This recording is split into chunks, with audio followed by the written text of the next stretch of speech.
good evening, or good day, or good morning, whichever time you happen to be watching this video. We need to talk about the systematic law of learning. It's not a new law. It's been around forever, for eternity, and it's nothing new. It's been said many times, many different ways, in many different forms. Let's start off by telling a story about Hermes the frog.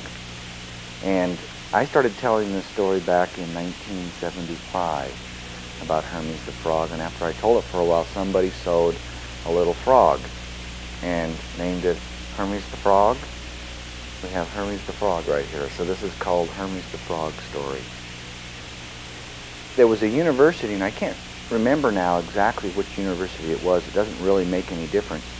If anybody has any questions about which university it was, please write to Summum at 707 Genesee Avenue, Salt Lake City, Utah 84104, and we'll send you an article on the story about Hermes the frog, and you can find out which university it was.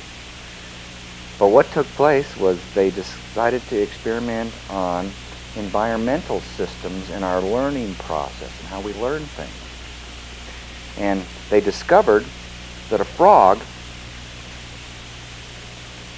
was subject to its environmental system, to the extent that if a frog were sitting on a lily pad, what they did is they took this frog and they hooked electrodes to its brain, and they would put a shadow in front of the frog, and the electrodes would be stimulated through registrations of the brain, electrical impulses, which were recorded and allowed the scientists studying the frog to discover that whenever a shadow went in front of a frog's eye, it noticed that it was there. And the reason that it knew it was there, it was part of the environmental system of the frog. Frogs sit on lily pads, hawks fly over, different birds of prey fly over, swoop down and snatch frogs off of lily pads or wherever they happen to be. So they're very sensitive to shadows. And they put a fly or different insects in front of the frog's field of vision, and the frog would reach out and snap the fly back, and they discovered that the frog was able to see these things because of the electrical impulses that were generated by the frog's brain. So they tried something unique. They placed a pencil in front of the frog's eye, and the frog didn't see the pencil. It was unaware of the pencil being there. It had no idea that there was a pencil in its environmental system. And so they carried this experiment farther on up to higher forms of life, and they discovered that everything, even human beings, only see and understand those things that are part of their environmental system or their belief system. The things that they believe in are part of their environmental system. So if you happen to be Hermes the frog and we held a pencil in front of your eye, you may not realize that it's there because it's not part of your environmental system, your belief system. You may ask, what does this have to do about the systematic law of learning? What we're trying to point out here is there is a very simple process of learning, and everybody goes through this natural law. And it has different levels. It has the level of the frog, which can't see a pencil. It raises itself to you also.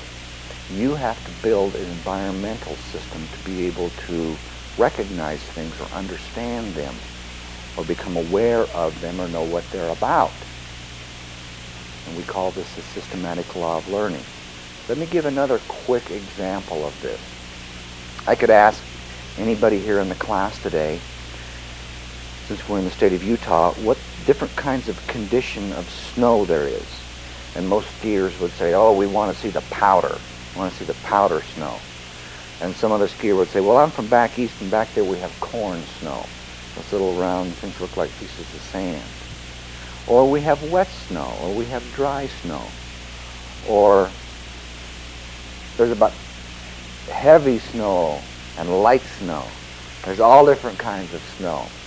And I'm sure depending upon the part of the country you are from or your environmental system that you have learned and have a belief system about, you would have a condition of the snow.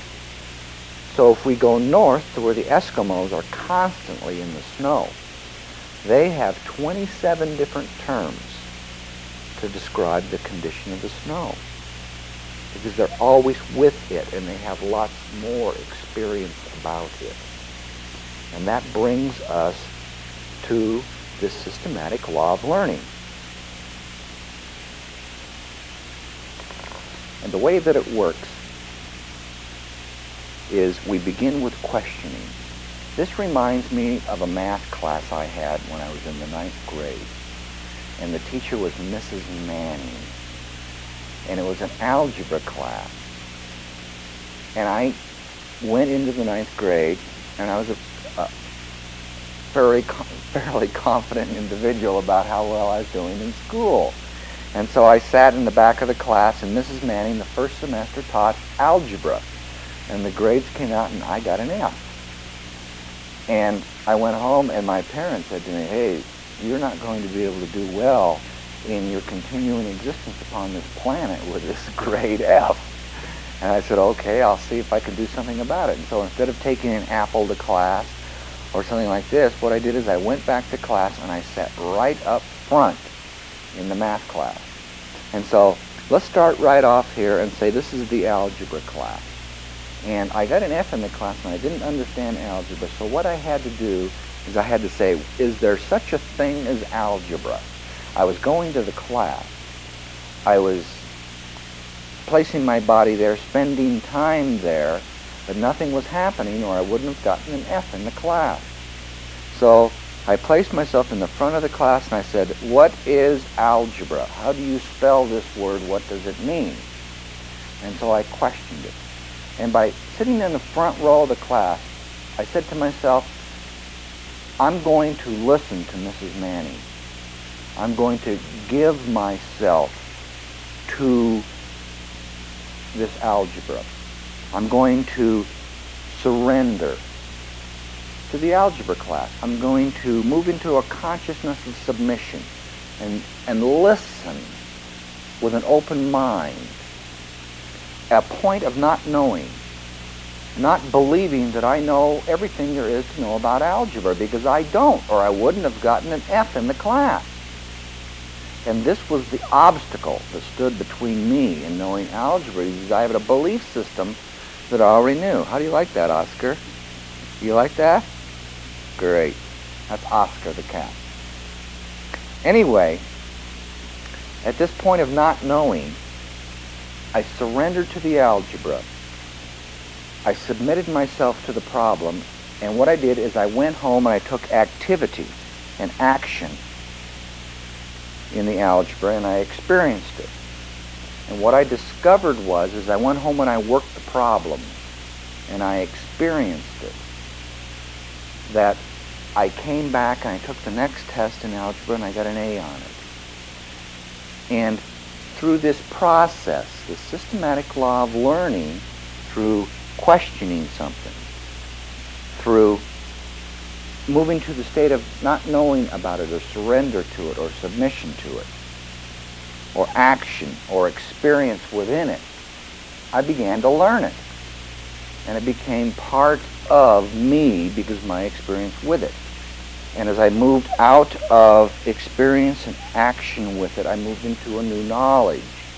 And I learned algebra.